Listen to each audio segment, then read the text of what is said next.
किस तरह के कॉमन मिस्टेक्स आप देखते हो लोग करते हैं अपनी डेली लाइफ में, while sitting, while working, while sleeping, while watching TV, looking at their phone? तो एक एक करके हम उनको डिस्कस करते हैं and let's help people understanding what is the right posture and form, क्या गलतियाँ अवॉइड करनी चाहिए और हाउ दे किस चीज़ को मतलब ध्यान में रखना चाहिए। Yes yes. इसमें ना मेरे को बड़ा इंटरेस्टिंग टॉपिक लगता है क्योंकि ना अब आप इसको मेरा एक वो फिजियोथेरेपी का कीड़ा बोल लीजिए, अच्छा, या फिर एक मतलब किसी को देख के मेरे को बस उनको समझाना और कुछ वीडियोस देख के मेरे को उस पार्ट पे काउंटर करना, मतलब हो सकता है शायद ये इसी दिन का मैं वेट कर रहा था, तो मैं एक आगे वो घड़ी हाँ, तो कुछ मिथ्स भी मैं बस्ट करता हूँ इस मामले में। बिल्कुल।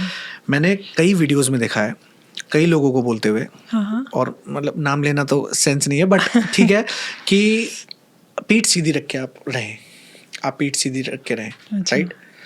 और मैं ऐसा मानता हूँ इससे कोई बेनिफिट नहीं मिल रहा, अच्छा, ज़ीरो बेनिफिट। क्योंकि आप पोस्चर के मामले में अगर पीठ को सीधा रखना ही पोस्चर रिलेटेड हम बोल रहे हैं, तो उससे कुछ भी एक इंसान को, नॉर्मल इंसान को, एथलीट की बात ही अलग है, एक नॉर्मल इंसान को भी कोई फ़ायदा नहीं मिल रहा उस चीज़ से। ना उसकी स्ट्रेंथ डेवलप हो रही है, उसमें ना कोई फ्रंट ऑफ एब्डोमेन जो हमारा एरिया है वहाँ की मसल एक्टिवेट हो रही है। उससे क्या हो रहा है, हमारी लोअर बैक मसल एलोंगेट हो रही है, मतलब पूरा का पूरा कॉन्ट्रैक्ट हो गई, upper back and lower back, और पूरा हमने अपने आप को सीधा कर दिया। हम सोच रहे हैं हमारी स्पाइन तो अच्छी सी अब मेंटेन, पोस्चर मेंटेन हो गया हमारा, बट मेरा ऐसा मानना है कि लॉन्ग टर्म में अगर ऐसी चीज़ को हमने कोशिश करी सीधी रखने की, तो वो फटीग क्रिएट करेगी, क्योंकि हम कंफर्टेबल नहीं है और इंटेंशनली कुछ अब वो इंटेंशनली कुछ कर रहे हैं और वो फटीग क्रिएट कर रही है। तो अगर मैं आपको स्पाइन रिलेटेड बताऊं, तो स्पाइन हमारी कर्वेचर्स में होती है, लॉर्डोटिक कर्वेचर, फिर थोरैसिक में काइफोटिक कर्वेचर, और फिर लंबर स्पाइन में lordotic curvature. So it's like this, यहाँ lordotic, lordotic, kyphotic and lordotic. तो ये जो कर्वेचर्स है, इन कर्वेचर को अगर आप मेंटेन की बात करेंगे, तो हमारा लॉर्डोटिक कर्वेचर जो है, यानी सर्वाइकल रीजन और lumbar region, lower back and neck region, इसकी मेंटेनेंस जो है वो front of neck muscle cervical की करेगी, और एब्डोमेन जो रीजन है, कोर में हमारा जो स्पेसिफिकली एब्डोमेन, फ्रंट ऑफ जो कोर है, इसकी मसल्स हमारे लंबर स्पाइन के कर्वेचर को मेंटेन करेगी। ये कर्वेचर है, राइट। कई बार हमारे पास एक्सरेज आते हैं जिसमें स्ट्रेटनिंग ऑफ स्पाइन लिखी आती है, कि पेशेंट की स्पाइन स्ट्रेट हो गई है, अब उसमें उनको बैक पेन आ रहा है, तो वो पेन का कॉजेज ये सारे होते हैं। तो अब हमें उस चीज से हम एड्रेस कर पाते हैं कि क्या क्या प्रॉब्लम आ रही है। तो इसलिए मैं हर एक जने को ये चीज अब प्रेस्क्राइब भी करता हूँ और मैं सजेस्ट भी करता हूँ कि आप इस चीज को ध्यान रखें। हमारी जो फ्रंट ऑफ कोर है, यानी एब्डोमेन मसल है, ये कर्वेचर मेंटेन में काम आ रही है। सिमिलरली नेक की, ये जो हमारा नेक रीजन है ऐसे, ये हमारी जो फ्रंट ऑफ नेक मसल्स है, ये हमारे कर्वेचर मेंटेनेंस में काम आ रही है। अगर आप हर चीज को ऐसे ऐसे रखेंगे, यहाँ पर मेरे को कुछ बेनिफिट नहीं मिला, मेरे को कोई टाइटनेस फील नहीं हो रही यहाँ, राइट। मेरे को मेरे पेट के अराउंड में कोई टाइटनेस फील नहीं हो रही, तो इसका मतलब ये हुआ कि पोस्चर को सिर्फ पीठ सीधी कोई सेंस नहीं है, मुझे ऐसा लगता है। तो इस चीज़ को अगर हम बहुत ज़्यादा बायोमैकेनिकली देखें कि कौन कर्वेचर, कौन सी मसल मेंटेन कर रही है, उस पे काम करे रादर देन, वो ज़्यादा बेटर है। अभी मैं आपको, आपके पास भी कप है, अभी मैं बोलूँ कि ये जो गुंजन टॉक्स का कप रखा हुआ है, आप अपने हाथ में ऐसे पकड़ के इसको कुछ देर ऐसे रखिए। आफ्टर 10 to 15 सेकेंड, 20 सेकेंड्स आपको यहाँ पर लोड फील होने लगे और एक टाइम पे आपको पेन आएगा, और वो पेन मेरे ख्याल से हैप्पीनेस वाला नहीं होगा ना। तो आप चाहोगे वो मैं नीचे रख दूं, I would rather not suggest you कि हाँ आप ऐसे रखो, क्योंकि वहां पर मसल ग्रुप कम है, इसलिए आपको जल्दी पेन फील हो गया।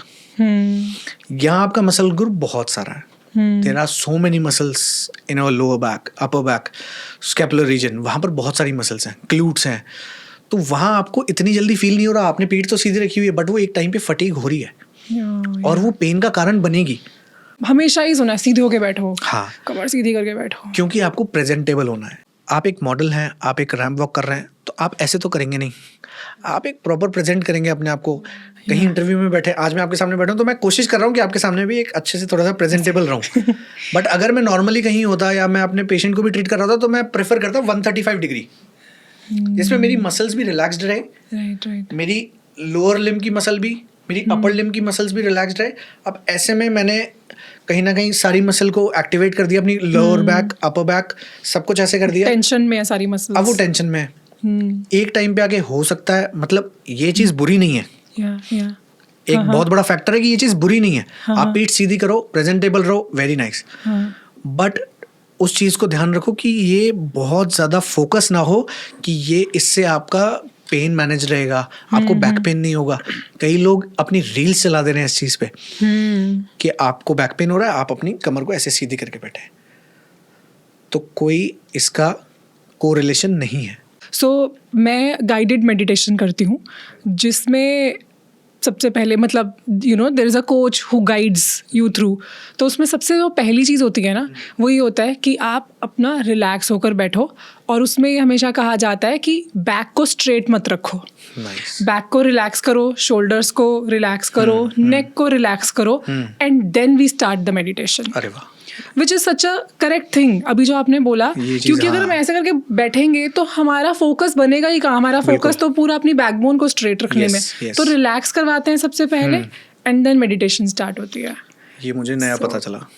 आई think perfect, this is the right way to do it, right? yes. तो यही चीज़ अगर हम ये मेडिटेशन वाला पोस्चर जो आपके थ्रू भी अप्रूव हो चुका है, इसी को अगर हम अपने काम में भी फॉलो करें, हम हर जगह पर अगर अप्लाई करें, तो maybe we will be able to have the same focus and same comfort everywhere. Yes, बिल्कुल सही बात है। और मैं ऐसा मानता हूँ, मेरा ब्रदर सॉफ्टवेयर इंजीनियर है, मैंने उसको, क्योंकि वो भी थोड़ा अपने फ्री टाइम में, सॉफ्टवेयर इंजीनियर्स क्या करते हैं, स्क्रीन टाइम, रील स्क्रॉल कर रहे हैं, यूट्यूब देख रहे हैं, अच्छी बात है, प्रोडक्टिविटी अगर कुछ देख रहे हैं तो बढ़िया है। बाकी अगर वो कोड कर रहे हैं, उस टाइम पे वो बहुत ज़्यादा मगन हो जाते हैं उसमें, मतलब वो इतना ज़्यादा डेडिकेटेडली काम करते हैं उस चीज़ को कि उसने मेरे को एक दिन पूछा आके, 2 साल पहले की बात है, उसने बोला भैया मेरे को थोड़ा सा कभी कभार बैक पेन हो, ये सब आता है, तो मतलब मैंने एक वीडियो देखा था, तो क्या मैं हर 20 मिनट में उठ के थोड़ा वॉक ले लिया करूँ? अच्छा, इतना बड़ा स्टीरियोटाइप और मिथ क्रिएट किया गया है ये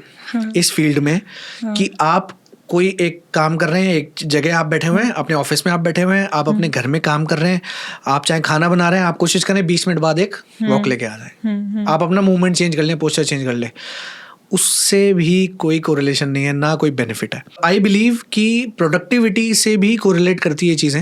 ओके, कि अगर मैं आपके साथ आज बैठा हुआ हूँ, अगर हम ये शूट कोई भी 1 आवर 2 आवर का हो रहा है, और मैं बीच में उठ के अगर जाके एक वॉक लेके आ जाऊं, तो आई थिंक वो प्रोडक्टिविटी मेंटेन नहीं हो पाएगी। सिमिलरली मैंने उसको यही पॉइंट रखा, मैंने कहा आप टेंशन मत लो इस चीज़ का, you focus on your work.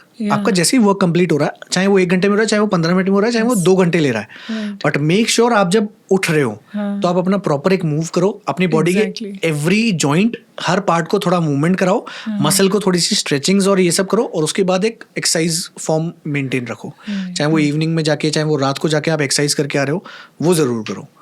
आपको पता होना चाहिए कि आप डेली रूटीन में एक एक्सरसाइज आपने टाइम दे रखा है, तो कोई वैसे वो 20 मिनट्स वाला ज्यादा है, हम जो सजेस्ट करते हैं वो 2 घंटे के बाद होता है बेस्ट, कि 2 आवर्स से ज्यादा एक जगह पर बैठना is not good for the body. So every 2 hour at least go for a walk, quick walk, and then come in. 2 hours perfect है, ये मैं भी अब सजेस्ट करूंगा। तो पहली चीज हो गई कि कमर को ऐसे अकड़ा कर या एकदम स्ट्रेट कर बैठना गलत है, वो नॉट रिक्वायर्ड है।